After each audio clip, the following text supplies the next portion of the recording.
जीव हमारी जाति है, मानव धर्म हमारा। हिंदू मुस्लिम सिख ईसाई धर्म नहीं कोई न्यारा।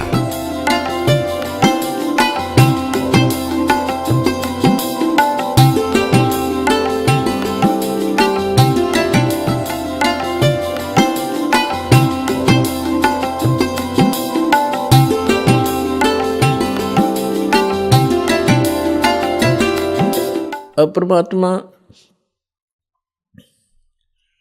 घर घर जाया करते थे, सत्संग किया करते थे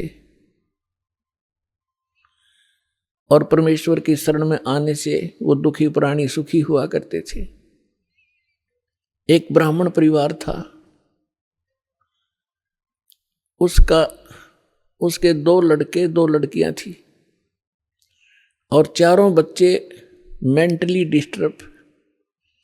पत्नी को भी प्रेत बाधा और उनके उपचार के लिए बहुत पैसा व्यर्थ हुआ और कंगाल हो गया, निर्धन हो गया। रिलेटिव्स भी, उस नाती भी, रिश्तेदार भी उससे नफरत करने लगे और उन्होंने एक रामानंद नाम के स्वामी रामानंद जी, काशी के एक प्रसिद्ध संत थे, उनसे भी दीक्षा ली और उनसे भी ट्रीटमेंट, अपना समाधान चाहा। उसी समय परमेश्वर आए हुए थे, एक शिशु रूप धारण करके प्रकट हुए थे। काशी शहर के लहर तारा नामक एक सरोवर के ऊपर कमल के फूल पर अपने सतलोक से आकर बालक रूप धारण किया था। नीरू और नीमा नाम के 2 निसंतान पति पत्नी थे, वो परमात्मा को घर ले गए थे। वहाँ उनकी परवरिश कुंवारी गाय के दूध से हुई थी। धीरे धीरे बड़े हुए तो वो वही व्यवसाय जो नीरू किया करता था, जुलाहे का काम करने लगे और साथ में अपना जिस उद्देश्य को लेकर आए थे वो प्रचार भी किया करते थे। इसी दौरान परमात्मा ने एक लीला की थी, वो अलग कहानी है, फिर से सुनाएंगे। अब इतना ही सुनाएंगे कि स्वामी रामानंद जी और परमेश्वर कबीर जी की गोष्ठी हो रही थी, बैठे थे। उसी समय वो ब्राह्मण पहुंच गया वहां पे और उस ब्राह्मण ने अपने गुरुदेव स्वामी रामानंद जी से कहा कि गुरुदेव, मैं अति दुखी हो चुका हूं, अति आर्त हूं, आपकी शरण आया हूं, मुझे कोई समाधान बताओ। तो रामानंद जी ने उनको बहुत सारे जंतर मंत्र और बहुत से और भी दान धर्म के तरीके बताए थे, उनसे भी उसको कोई राहत नहीं मिली।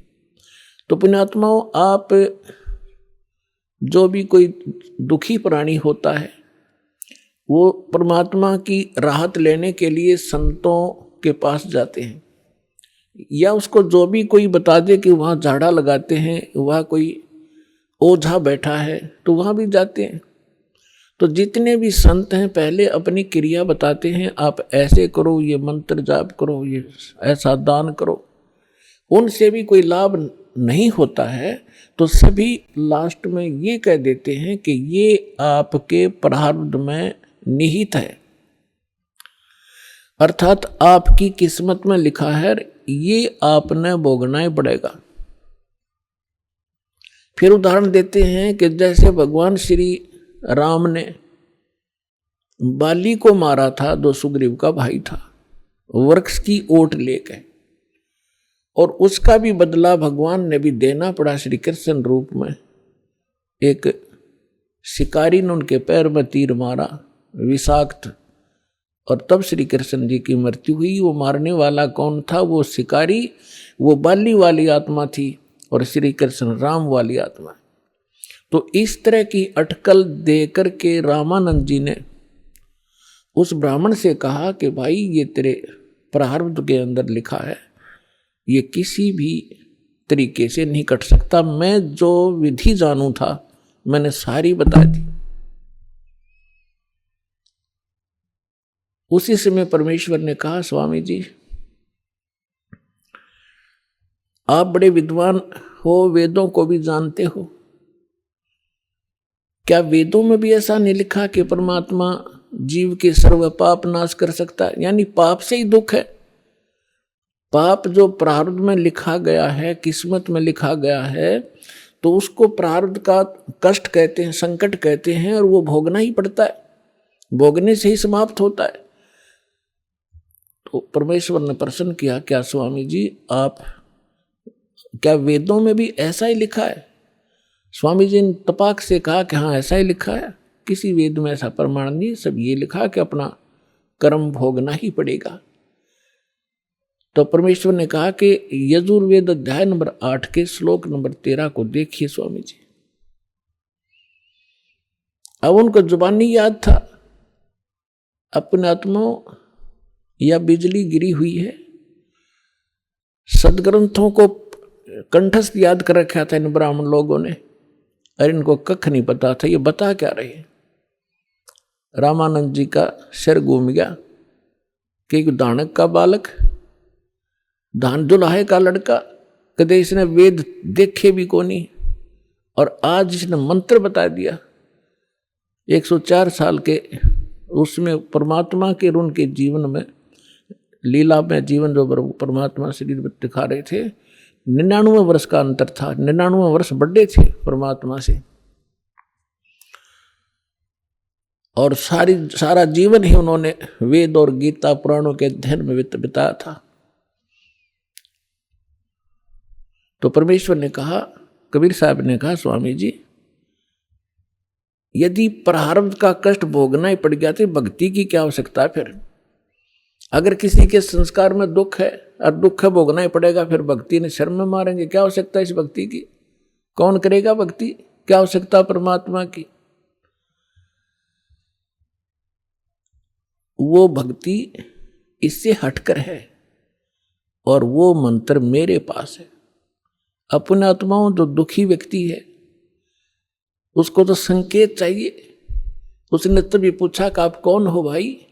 ए भगत जी आप कहाँ रहते हो? अब वो लाल कपड़े पहन रखे, सारी उम्र संस्कृत बोली, उसने तो महाराज जी समझ रहे, और परमात्मा बैठे एक सिंपल वेशभूषा में। उसने न्यू कहा, भगत जी कहाँ रहते हो आप, आपका कहाँ ठिकाना है? परमात्मा ने बताया, भाई मैं दानक सू दुल्हा हूँ और नीरू का पुत्र हूँ, ऐसे ऐसे हमारी झोपड़ी वहाँ रहा करूँ। अब परमात्मा ने ये बताना इसलिए अनिवार्य समझा कि जैसे न भगवान चाहिएगा तो आ जाएगा, और जब ब्राह्मण पड़े में होगा, क्यों उसमें छुआछूत बहुत गणी थी, तो अपना भाई चला जाएगा। तो परमात्मा वो तो जा लिया सामने, साथ साथ अक महाराज मैं घना दुखी हो गया।